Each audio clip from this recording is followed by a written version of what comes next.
La situation actuelle, elle est, à mon avis, inquiétante. Elle est inquiétante parce que je ne peux pas m'empêcher. Madame, le débat c'est juste après, si vous voulez bien, donc si vous voulez bien laisser parler Madame Nasraoui. Oui, je disais que la situation est inquiétante et là je parle en tant qu'avocate et présidente d'une association, d'une organisation de lutte contre la torture. D'abord, le gouvernement actuel, le gouvernement de Béji Caïd Sebsi, avait déclaré depuis plusieurs semaines que la police politique, le corps de la police politique a été dissous. Donc tout le monde était heureux parce que c'est eux qui ont fait les malheurs de tous les Tunisiens. Ils avaient pour rôle d'arrêter, de torturer, de violer les droits des gens, de les surveiller, de harceler les familles, etc. Donc tout le monde était heureux. Malheureusement, ça n'était qu'en réalité, c'est pas du tout vrai, puisque nous sommes en train de voir tous ceux qui agressaient les militants, les opposants, les défenseurs des droits de l'homme et ceux qui nous empêchaient d'exercer nos libertés. Nous sommes en train de les voir. Nous recevons en tant qu'association quotidiennement des gens qui disent avoir été torturés. Et ils arrivent des fois avec des traces horribles. Ils sont torturés dans les locaux de la police. Il y a des familles qui viennent et qui sont allées à la Ligue également pour porter plainte, pour attirer l'attention des organisations de défense des droits humains sur le fait que les passages à tabac dans les prisons tunisiennes continuent toujours. Les écoutes téléphoniques, même chose.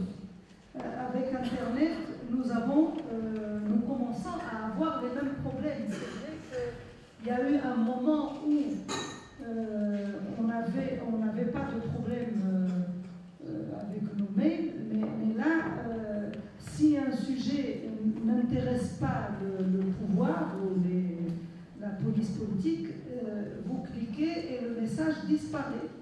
Vous ne pouvez pas lire vos mails. À la prison de Tunis, ils ont voulu m'imposer, il y a juste quelques jours, la présence d'un agent. Comme quoi, la loi prévoit que quand quelqu'un est jugé définitivement, quand il devient prisonnier et pas détenu, il n'a pas le droit d'avoir une visite d'avocat, sauf en présence d'un agent.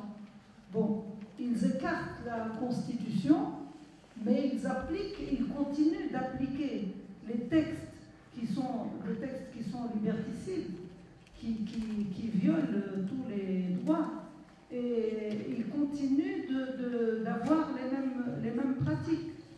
Donc, pour être brève, j'ai compris, je crois qu'il y a actuellement un danger et on risque d'avoir les mêmes... D'ailleurs, à la tête du ministère de l'Intérieur, on a eu un homme de la dictature, Sid. À la tête de la sécurité, de la sûreté nationale, Nabil Abid, je ne sais pas, Khalil, s'ils l'ont limogé ou pas, mais en tout cas, Nabil Abid a été pendant des années le directeur de la DST. Donc il est le chef des tortionnaires et on le désigne directeur de la Sûreté nationale. Et il a fait un discours que j'ai suivi l'autre jour à la télé par pur hasard. Il disait, faites attention, notre révolution va nous être volée, soyez vigilants, notre révolution est en danger. Il parlait de sa révolution. C'est quand même pas normal. En plus, il y a quelque chose que j'aimerais souligner, c'est que le gouvernement de Ranouchi nous a fait perdre beaucoup de temps. Le gouvernement de Béji sa spécificité, c'est qu'il prend des décisions et il appelle les gens juste pour la vanne. Il a vidé le Conseil de sauvegarde de la Révolution, composé de la quasi-totalité des partis politiques, le syndicat, etc., et puis les organisations, des représentants d'organisations de la société civile. Il l'a vidé de tout sens en créant une haute instance de protection des objectifs de la révolution, de la transition démocratique et de je ne sais quoi encore. Bon, cette haute instance, d'abord, il faut voir la liste des gens qui font partie de cette haute instance. Il y en a qui n'ont absolument rien fait pour la révolution. Il y en a qui ont été des amis de Ben Ali. J'aimerais pas citer de nom, vous ne les connaissez peut-être pas, mais en tout cas, il y a des gens qui ont soutenu la dictature et ils ont été désignés, il n'y a pas eu de concertation. On décide de la date du 24 juillet pour les élections de l'Assemblée constituante.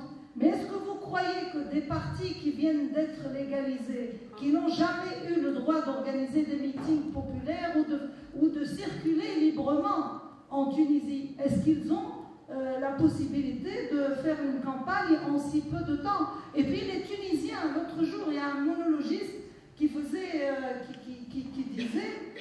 aux spectateurs, on nous donne, voilà, il y a 7, 8 partis, 50 partis, 1, 2, 3, 4, 5, 6, 7, il faut choisir, on ne les connaît pas, mais il nous faut choisir. Est-ce que c'est possible? Les citoyens ne connaissent pas les programmes de ces partis, ils ne les connaissent pas directement, même au niveau des médias. C'est pas vrai qu'il y a une liberté de la presse maintenant. Je peux vous donner un petit exemple, c'est pas pour parler de moi, mais tout le monde. Je termine juste la phrase. J'ai dit que beaucoup de gens sont passés à la télé, Khalil Zeb le sait, moi jamais. Je passe sur la RTBF, je passe sur les chaînes françaises, mais jamais jusque-là une chaîne tunisienne ne m'a invité pour parler. Pourquoi? Parce que je parle de torture et parce que je dis que les gens qui sont responsables au ministère de l'Intérieur, c'est les mêmes que du temps du